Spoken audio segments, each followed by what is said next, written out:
Welcome to Rob Schmitt Tonight. As the markets opened this morning, the president posted on social media that it is a great time to buy.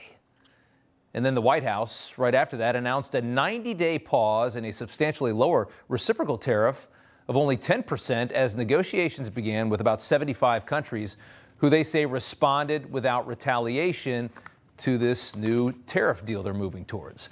It was a clear sign that the world is moving toward the United States, leaving an already weakened China in a very rough negotiating position. That's how it was told to us. The Communist Party is attempting to scold the White House with retaliatory tariffs, despite only being able to inflict a tiny fraction of the damage that we can inflict. We have the stronger hand. We talked about this a lot last night. Within a couple hours, the Dow was up more than 2,000 points. It closed up 3,000 points, a record as far as the amount of points that's ever gone up in a day.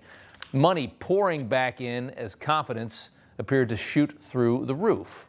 Wall Street perhaps believing that Trump knows what the hell he's doing, as he said he did last night in a tuxedo. We have tariffs on automobiles, aluminum, steel, separate from the other tariffs, the baseline we call it. Companies are pouring back into our country with plants. There's a run on sites. There's a run on old plants. Most of them are being ripped down for new plants. They've stopped building in Mexico, 4 or 5 plants, and they're all coming into the United States. I know what the hell I'm doing. I know what I'm doing. And you know what I'm doing, too. That's why you vote for me. The president's economic commentary last night was priceless. We're going to play just a bit more right here. And don't let some of these politicians go around saying, because I'm telling you, these countries are calling us up, kissing my ass. They are dying to make a deal. Please, please, sir, make a deal. I'll do anything. I'll do anything, sir. At the moment, it's looking like this is all working out pretty well. This morning, the president decided to flex the progress made. There may have been a couple reasons why he chose to do it early this morning. We'll talk about that, but he put China in the hot seat today, sending Scott Besson out to chat with reporters about a big break for what sounds like most everyone else except the Chinese. This was his strategy all along, and that you might even say that he goaded China into a bad position. They responded. They have shown themselves to the world to be the bad actors. The bad actors, right? Retaliatory tariffs when they picked the fight in the first place. Tonight, the mood must be pretty great at the White House with the Dow up 3,000 points. You imagine that it is, but there are indications that the U.S. bond market was the big reason that the White House quickly announced a tariff pause today. Some indications that our economy was perhaps on the brink of disaster, and the president spoke about that earlier today. The bond markets that persuaded you to reverse course? I was watching the bond market. The bond market is very tricky. I was watching it, but if you look at it now, it's beautiful. The bond market right now is beautiful. Well, I thought that people were jumping a little bit out of line. They were getting yippy, They were getting a little bit yippy, a little bit afraid. A deal's going to be made with China. A deal's going to be made with every one of them. And there'll be fair deals. I just want fair. They will be fair deals for everybody. But they weren't fair to the United States. They were sucking us dry.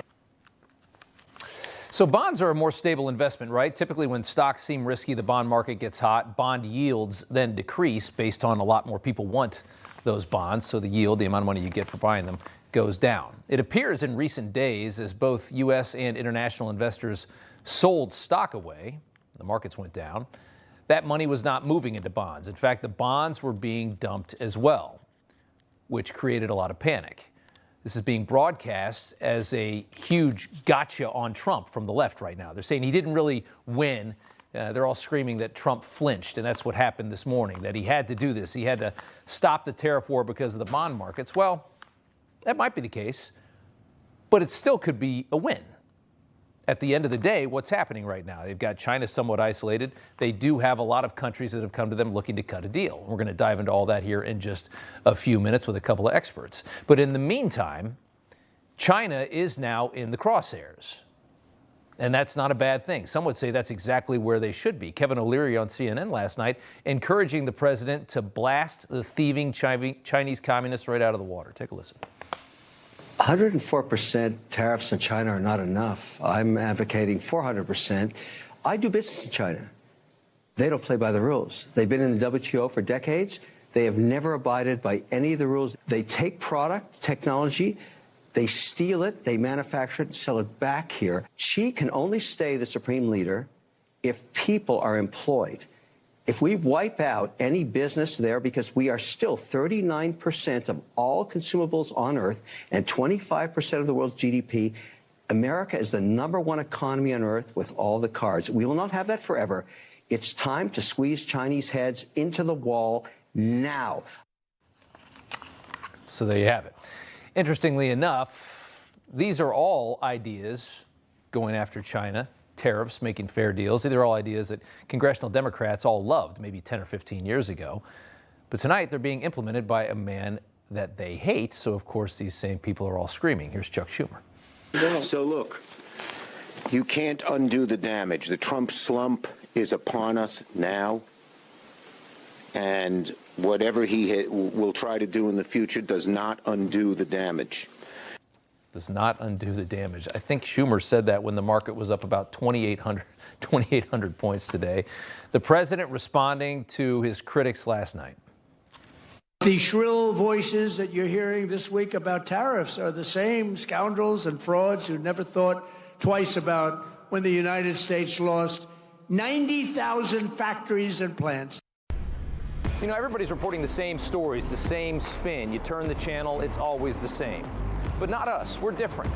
We report the real news. No spin, just the facts. Turn to us, and you won't turn back. Tune in to Rob Schmitt tonight on Newsmax.